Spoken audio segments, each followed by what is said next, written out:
What's the hardest combat sport? In this video, we will rank the top 10 martial arts by blood lactate to determine the toughest combat sport in the world. Here's a quick crash course on blood lactate. Lactate is a byproduct of anaerobic energy production. It plays a crucial role in managing muscle acidity during high-intensity exercise. During low-intensity activities, the body primarily relies on aerobic energy production, so lactate levels remain low. Production ramps up as the exercise intensity increases. This makes blood lactate a key marker of exercise intensity. By measuring post-fight levels, we can determine which combat sport is the most metabolically taxing. So let's get into the top 10 rankings. At the bottom of our list is a traditional martial art from Korea. Taekwondo requires agile footwork and fast kicks. The focus is on speed rather than strength and power. The amount of strikes thrown during competition is relatively low. On average, two athletes only throw a total of 15 to 20 strikes combined during a 3-minute round. This results in low lactate levels compared to other combat sports. A study in 24 elite male athletes from Korea measured mean lactate levels of only 3.35 millimoles per liter after 3-minute rounds. Another study in 14 male athletes at a national competition in Brazil measured 7.5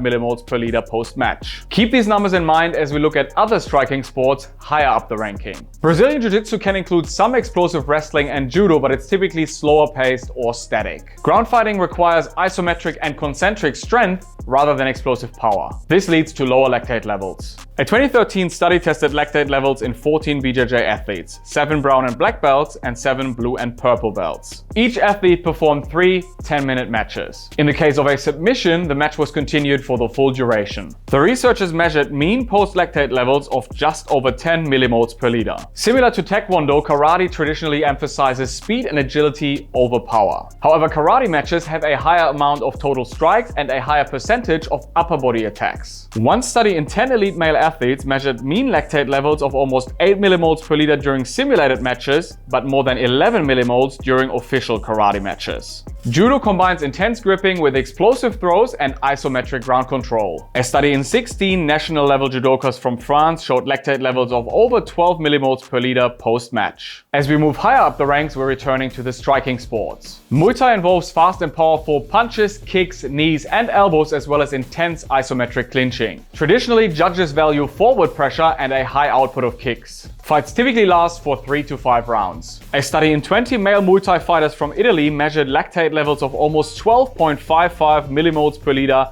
after 4 2-minute rounds. The levels increased with each round. They would have likely been even higher after 3 to 5 3-minute rounds, the typical fight format in Thailand. Unfortunately, there is a lack of studies investigating lactate levels in Muay Thai. Alright, we're entering the top 5.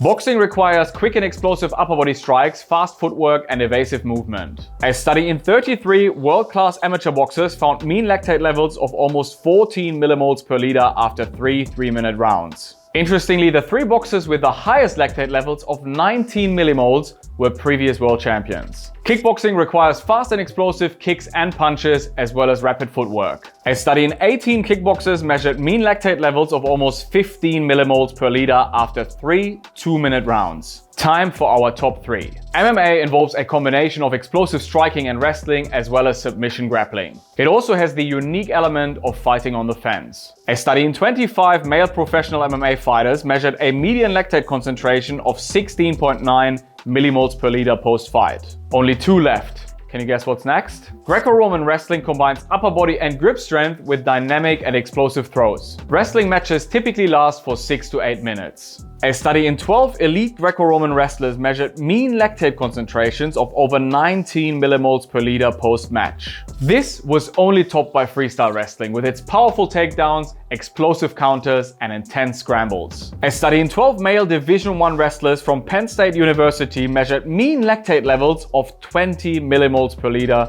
post-match. That's more than 30 to 60% higher than after kickboxing, boxing or Muay Thai, and 65 to 100% higher than after Judo, karate or Jiu-Jitsu. Incredible. Now you understand why I always highlight wrestling rounds as part of a fighter's conditioning routine in my S&C breakdowns. Do you want to improve your high-intensity exercise performance for wrestling, striking or MMA? Watch this video next for the fight cardio secret that's hiding in your kitchen cabinet. Like, comment and subscribe for more. As always, train hard, recover smart and fight easy.